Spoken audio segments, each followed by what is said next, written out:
What's up, you guys? Joe Dobby here. I am now a Deck Out Gaming affiliate. Use Joe Dobbs Deck Out at checkout. Deck Out Gaming has tons of singles for Pokemon, Dragon Ball Super, and Digimon TCG, as well as One Piece. They now buy list as well, so don't hesitate to reach out, and they got your back. Really high customer service ratings. Thank you guys, and yeah, let's get to the video. What's up, YouTube? It's Joe Dobby here, back at it again with another BT13 deck profile for you, and today we're going to be covering Ravemon, and Ravemon is a very cool deck because it is the only deck right now with a substantial amount of hand control. What that means is this kind of forces your opponent to trash cards from their hand, leaving them with fewer and fewer options and lines of play throughout the course of the game. That said, I did try to build this more competitively, so there might be less cheeky Joe Dobby style techs in here, but the interactions in this deck enough make it very fun, very satisfying, and very control. So I'll basically go over the ratios, and then I'll basically go over what I would change for players that might want a safer quote-unquote list, because some of these ratios are a little bit on the low end, especially in the level 4 side of things. So if you feel like you're missing your level 4s, don't worry. Towards the end of the video, I will show you what we can substitute to add more level 4 Digimon. But that said, we're going to dive right into this. Starting off with the eggs, you guys are very familiar with Ravemon. I'm not going to take too much time on that. On deletion trigger, draw one, trash one, best egg in purple. But in this scenario, we actually want 4 copies of Pinamon. Pinamon allows you to gain memory when the Digimon is deleted outside of battle. So all of Ravemon effects are basically like you have the ability to force delete Ravemon in order to facilitate the resolution of certain effects. That said, Pinamon is great for that because for the self-delete, you get extra memory. And sometimes that's all you need between securing game, getting another Digimon and raising, getting to another level 5, etc. So next, level 3s, 2 copies of Gazimon.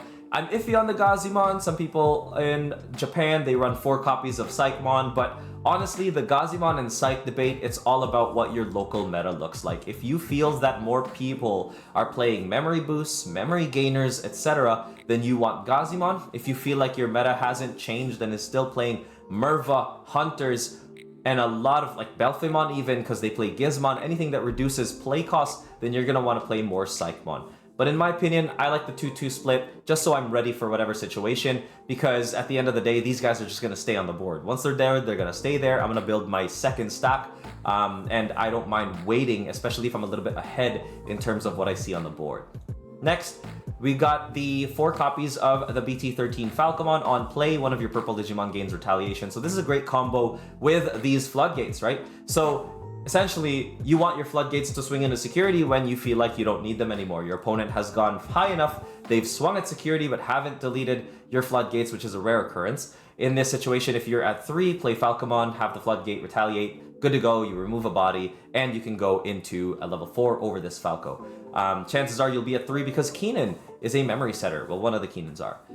And you're going to see this inheritable a lot, you guys. On deletion, if deleted outside of battle, your opponent trashes 1 card in your hand. So, in their hand, sorry. So that is a big deal, and you're going to see this across the entire Pekmon, Falcomon line, and that's where you get that hand control, the reduction of hand size to limit your opponent's plays. Next, we've got Falcomon here on play. Reveal the top 3 cards of your deck. Add 1 purple Digimon card with Ravemon in its name, or Bird and Avian. So there's a reason why my level 4s are on the low end, and Falcomon is one of them. You get to grab an Avian and a Keenan Crier from among them to your hand. And the fact that you can grab 2 things is huge, so I've gone a little bit more on the copies of Keenans because I want to see them every time I play a Falcomon as much as possible. And once again, on deletion, trash a card in their hand.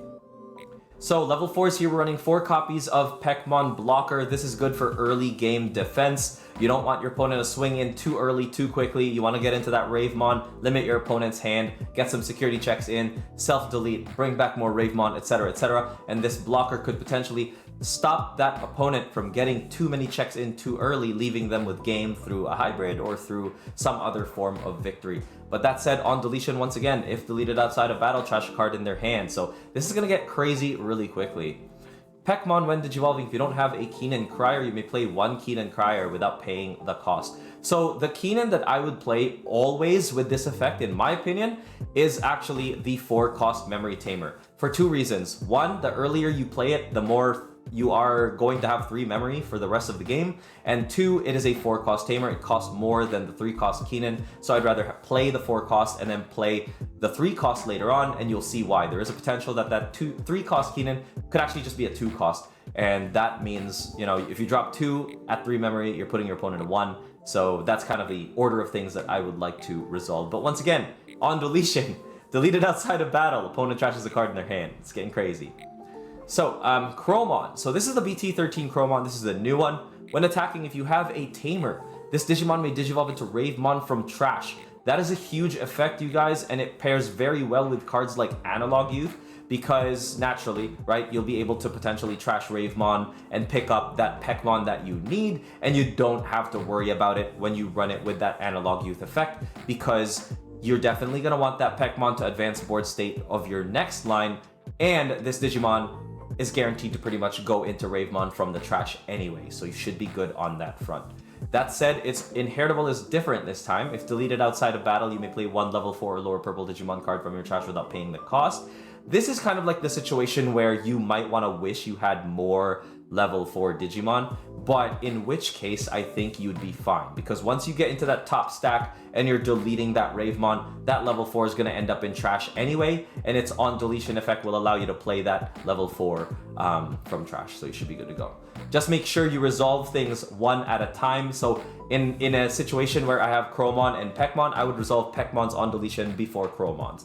That way, Pekmon isn't already on the board and not in trash when Chromeon tries to look for that Pekmon to, when Pekmon tries to resolve its own on deletion effect. It won't be in trash anymore if you resolve Chromeon first. So just be wary of that. Next, we've got 4 copies of the EX4 Chromeon. When attacking, if you have a purple Tamer in play, it may digivolve to Ravemon. So both same effects, but the inheritable is a little different. So if deleted outside of battle, delete one of your opponent's level 5 or lower Digimon. So this is, I love the duality of the Chromeon here in terms of their on deletion effects. One Chromeon says, I want to advance my board state. And then the other Chromeon says, wait, you're a little too far ahead of me right now. I want to slow you down, or I want to at least tip the scale towards me starting to advance my board state and you having to start over again. So this is a skill check. Which Chromeon you want to get into at the time of your board is a really big deal. That's a skill check turn in my opinion, so practice makes perfect, or makes as good as you can get. Next, we've got 2 copies of Ravemon here. This is the BT13 one. End of turn, by deleting this Digimon that has a Digivolution card with Bird or Avian in its traits. At the end of your opponent's turn, you may play one Ravemon. So naturally, this Ravemon will end up playing another Ravemon. It could play this exact same one, honestly. Just not the exact same copy. Otherwise, you'll be failing to... Well, actually, you won't be, because it's at the end of your opponent's turn, so you'll be fine. You could potentially bring this guy back and be all good, or you can play the other Ravemon that you'll see in a bit. On deletion, you may play one Falcomon or Keenan Crier from your hand or trash without paying it the cost. And I think that's a very big deal, because you want to stay sticky. You want your board state to continuously have a body. You always want something in raising, because you're self-deleting your Digimon, right? You're kind of reversing all the effort that you've put into, but at the exchange of making your opponent play with only 2 to 3 cards in their hand, right? Or 1 to 3 cards in their hand. So for that trade, you want to make sure that you're sticky on the board, and that's why this on deletion effect is very awesome. Next, we have the EX4 Ravemon, and I actually run more copies of this than the new one for a few reasons, but we'll dive into its effect real quick. It's got jamming, which is good. That way you're almost more than likely to trigger the end of attack effect on your own, and you don't die by battle. Instead, you die by outside of battle. Then you can trigger all the inheritables, which is huge. End of attack, by deleting this Digimon that has a Digivolution card with Bird or Avian. At the end of your opponent's turn, play one Ravemon from trash without paying the cost. So there you go. At the end of your opponent's turn, yet again, you can play this Ravemon or this Ravemon, right? So that's pretty awesome. Next, you have on deletion. If your opponent has 8 or more cards in their hand, they trash 1 card in their hand. Then if your opponent has 7 or fewer cards, they add the top card of their security to their hand. So this is a very interesting mechanic because they have to trash a card and then add a card from their security to their hand. So in any other deck, well, in most decks that you're gonna face, getting rid of security in general is a big deal. It's always a good thing, but adding a card to your hand, to your opponent's hand, might not be. That said, that card that was just added might end up being trashed anyway through all of the inheritable effects of your Pekmon, your Falcomon, etc. So at the end of the day, not that big a deal. You just have to be very careful on how you resolve your on deletion effects. Make sure that you're triggering them in the most optimal order. So next we've got Ravemon Burst Mode, which is a very good card. When digivolving, search your opponent's hand, choose 1 card, then trash it. If they've got 7 or less cards in their hand, your opponent adds the top card of their security stack to their hand. I think that's a very big deal here because the when digivolving effect is essentially this Ravemon's on deletion effect, and if you don't want this Ravemon to be deleted necessarily, and you want to go into burst mode, then you can just go here and still trigger that same effect, right? And the beauty about this is you digivolve for 0 over Ravemon by returning a Keenan Crier to hand, and then you end up actually trashing this Digimon's top card at the end of the burst Digivolution turn. So what I like about this is are a few things, okay? So you're triggering the when digivolve effect on Ravemon burst mode for 0 over a Ravemon, and that is the same effect more or less than the on deletion of this Ravemon, right? So when you are going for game potentially, you can just go into burst mode, make your opponent trash the last security or add the last security card to their hand, and then when attacking, by returning 1 Digimon card from your opponent's trash to the bottom of their deck, delete all of your opponent's Digimon with the same name as that card. So now you can look for that blocker in trash and delete the similar Digimon that would have had a blocker or a redirect and get rid of it. And now burst mode at 15k can potentially swing for game.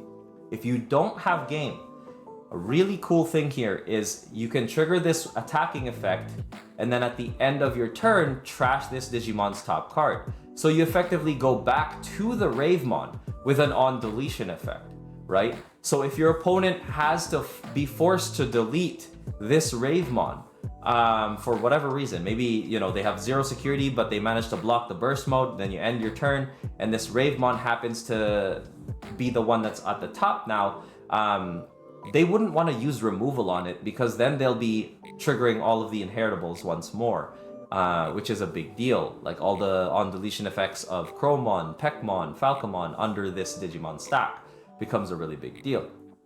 Or conversely, if you didn't go for lethal and there's still 1 security card there, you can trigger Ravemon's on deletion because you lost the burst mode from the top card of the Digimon stack, right? So very good stuff.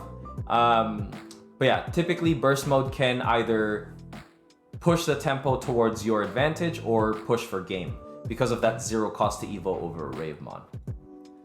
Next, we've got 3 copies of Keenan Crier here. On play, your opponent may trash 1 Tamer card or option in their hand. If they don't, gain a memory and draw 1. So that's where we're looking at a Keenan that's 2 cost. And at that point, it's like, why would I play Pekmon? Why would I play this Keenan with the Pekmon versus the Memory Tamer, right? And then opponent's turn, when an effect plays a Digimon, by suspending this Tamer, gain a memory. So when an effect plays a Digimon, which is very awesome because that ties well into this Chromeon, right? If your opponent deletes this Chromeon or this Chromeon stack, Ravemon typically, on their turn, you get to suspend Keenan and gain a memory because you would have played a level 4 or lower purple Digimon. So very good stuff. Next, we've got this Keenan right here, which is a Memory Tamer. You want to see this as early as you can. I'm kind of debating putting it to 4, but I think 4 is way too much for a card like this for its effect. All turns, when one of your purple Digimon with Ravemon in its name or bird or avian is deleted, by suspending this Tamer, draw 1. If it was deleted by an effect, gain a memory. So that's another very cool thing. There's so much memory gains in this deck along with the hand trashing or hand control that you end up being able to just control your opponent throughout the entire game, limit their options, and steal their memory, which is awesome, or gain memory, which allows you to advance your plays. So very good stuff. So 2 copies of Analog Youth. I think it pairs well with a lot of the on-deletion memory gains that you are going to have with the deck, and because it's Ravemon that you really want to self-delete, Analog Youth will be able to trigger, allowing you to suspend to hatch an egg and gain a memory, which I think is very big. In addition to that, having that extra thing in raising potentially could win you the game, which is why I really respect Analog Youth. One more thing to note as well is I don't have to run so many level 4s because I have ways to look for Analog Youth, or to look for them with Analog Youth, and it's not that bad. I think it's a very good card to have, especially for the style that this deck wants to do. Next, we got 3 copies of Ame no Ohabari. By deleting one of your Digimon, delete one of your opponent's Digimon whose level is less than or equal to that Digimon. If one of your Digimon with Ravemon in its name was deleted by this effect at the end of your opponent's turn, play 1 Ravemon.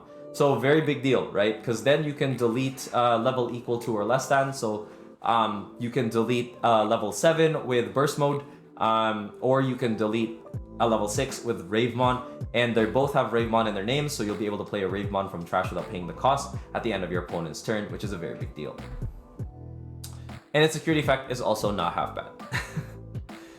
Finally, we've got 3 copies of Purple Memory Boost. Once again, more tools to find that level 4. I think the level 4 is going to be your problematic end with this list, but I'll show you how you can fix that. I do like Purple Memory Boost more than just substituting them for a level 4 in this scenario, simply because of the memory gains that I can get. One of the things that I would even like to say is if I can get Keenan in a single Purple Memory Boost, I can just slam a Chromeon and pass my opponent over 2 memory and just be like, okay, your turn, see if you can delete this, because if you can't, I'll go into Ravemon, and then I'll be able to attack next turn, right? Because I'll guarantee the 3-cost Evo with the Memory Tamer Keenan, and then go for it, right? I might not have the full trash from hand line, but one thing I can do is build in the back as well, which is a big deal trying to find that level 4. That said, you're almost going to want to pick up your key pieces. Just know what to pick up and when to pick it up, and you should be good to go. So that's pretty much the list, you guys. Very straightforward deck in my opinion in terms of build. However, not so straightforward in terms of piloting. Being able to know when to go into that perfect stack in the back versus rushing down that Chromeon to get in the Ravemon ASAP, or hard playing that Pekmon blocker, when to hard play that Falcomon to Digivolve into Pekmon to play Keenan. All of these things will play into account. What card you pick up with Analog Youth will all be skill checks, and I think that is what is the most rewarding part about playing Ravemon. But that said, you guys, that is the profile. Thank you guys so much for watching, and peace.